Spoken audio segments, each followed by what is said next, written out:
Eu queria que vocês falassem sobre a teia cósmica que recentemente rolou, eu acho que uma Teia imagem da cósmica? teia cósmica ou coisa do tipo. Queria que vocês explicassem aí. O que é isso? A teia cósmica eu acho que está se referindo àquela representação visual, aquela representação artística do universo nas grandes estruturas macro, não é?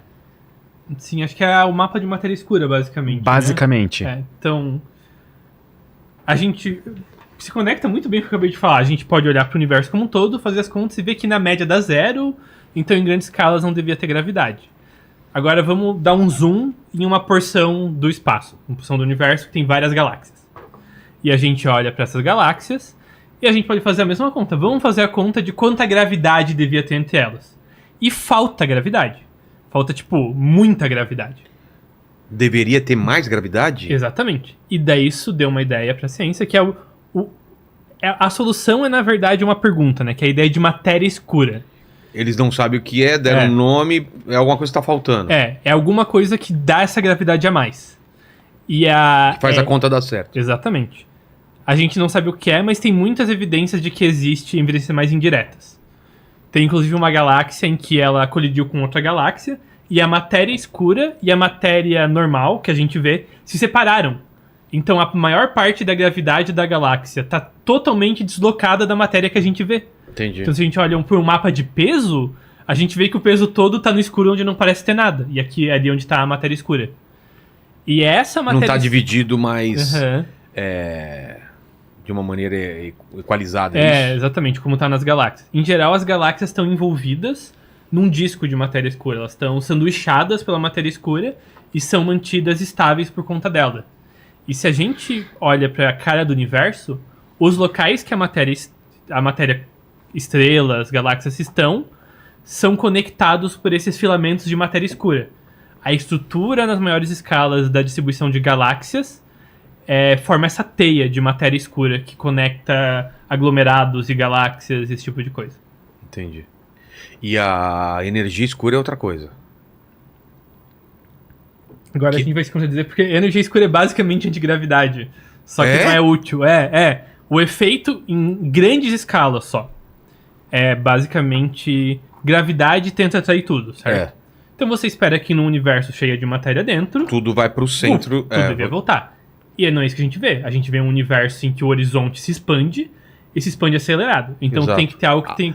As bordas estão mais rápidas do que Sim. Elas estão se afastando de nós e afastando cada vez mais rápido. Que é completamente inesperado pelo que você imaginaria, até usando uma teoria avançada de cosmologia, tipo relatividade geral do Einstein. Então, energia escura é essa energia que está causando a expansão do espaço de forma acelerada. Mas ela justamente só opera nas escalas que são muito, muito, muito grandes. O melhor palpite atual para o que é essa energia é que seria a energia do próprio espaço vazio. Se não tem nada, você tem, na verdade, essa energia escura que vai causando expansão do espaço. Então, quando você olha para o universo como um todo... Mas não pode ser medido isso? A gente tem...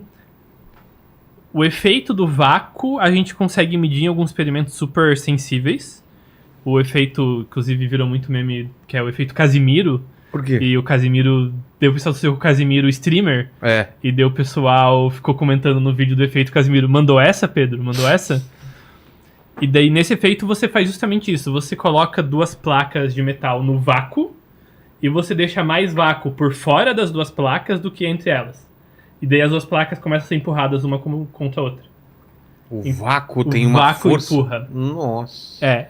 A gente não tem certeza que isso é exatamente a energia escura. Essa é a nossa melhor teoria. Mas tal como a matéria escura é uma pergunta em aberto, a energia escura também é. Tem algo expandindo o nosso universo. A gente chama esse algo de energia escura. O que exatamente ele é tópico para pesquisa. Mas dá uma sensação, às vezes, de que a gente tá tão atrás das paradas, né? Porque tem umas coisas que a gente sabe que não sabemos o que é, inventamos uma palavra porque acontece, a gente tá observando, mas a gente tá parece que tá tão longe dessas respostas, não é? Ou tão perto. O buraco negro foi também isso daí, a gente tinha conta pelos cálculos e tal, e de repente a gente provou. A gente pode ser que em uma década, por exemplo, a gente tem a resposta para isso? Ou é uma coisa que... Da primeira solução de buraco negro do raio de Schwarzschild até a primeira imagem de um buraco negro foram 110 anos. O quê? Mais ou menos. Tudo Uhum. isso? 100 ou 110 anos, Por né? aí, por aí. Porque a solução veio mais ou menos em 1912, 13. Veio... Se eu não me engano, É.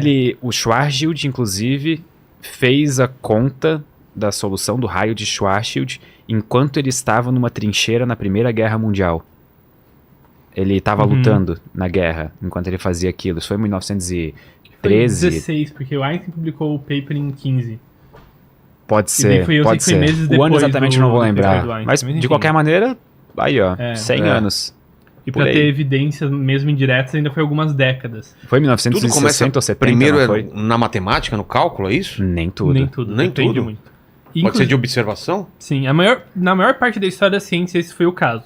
Só recentemente, eu acho que isso é um sinal excelente que teorias físicas começaram a prever coisas antes delas serem vistas. Tá. Porque até basicamente a relatividade de Einstein e a mecânica quântica moderna, as teorias estavam correndo atrás do que a gente via. Entendi. E isso mudou no século XX, que eu acho que é algo que é talvez um exemplo do poder da ciência de ajudar a humanidade a olhar para o cosmos com novos olhos. E até não só ajudar no ponto de vista técnico, que nós aprendemos mais coisas, então fazemos coisas melhores, mas da oportunidade de entender mais sobre como o mundo ao nosso redor funciona e, por consequência, como a gente se sente sobre isso, quem a gente é no meio desse universo tão incrível. E foi justamente por século XX que a gente teve esses momentos em que primeiro algo aparecia nas contas. E a pessoa ficava, nossa, será que isso existe? E ia buscar e achava. Uma aberração, alguma coisa É. que não fechava. Uhum. E é por isso que o Einstein ficou tão brigando com a física quântica que não fazia sentido para ele? Foi isso, essa birra dele com a... Porque Ele não gostava de mecânica quântica nem um pouco. não era belo, não era bonito o negócio, é isso? Eu acho que era mais uma... Era uma briga mais filosófica, Uhum. né? Do que É. uma briga necessariamente... Do que uma briga necessariamente por beleza ou algo do tipo.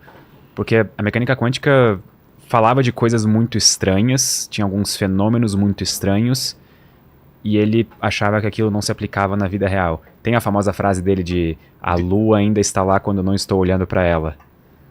Justamente Entendi. falando sobre superposição, como se fosse uma briga do gato de Schrödinger, do É. paradoxo de Einstein. É que eu acho que o Einstein tinha um desejo pela certeza, né? Ele queria uma teoria perfeita que previa o que acontece na natureza perfeitamente. E a mecânica quântica não é isso. O que a mecânica quântica pode te dar, como eu falei até no caso da fusão nuclear, quando você tem um cenário quântico, existem coisas que podem acontecer, e se você faz as contas, você ganha uma lista de probabilidades, sabe? 20% que vai rolar fusão, 10% que vão sair com tais velocidades, 2% que vai acontecer tal coisa. E o Einstein não gostava disso. O Einstein achava que deveria dar pra abrir as cortinas e ver além das probabilidades. E não. Se a gente olhar com mais calma, dá pra prever se vai rolar fusão ou não. Dá pra prever se vai ser aquilo e não aquilo. Dá pra desmontar essas probabilidades. Esse é um dos principais desconfortos do Einstein com a relatividade, com a teoria quântica, e o Einstein estava errado. Sim. Então, até voltando pra piada, você não é mais inteligente que o Einstein? No caso da quântica foi o contrário. É, O pessoal da quântica foi mais inteligente que o Einstein, pelo menos em quântica. entendi. Vamos...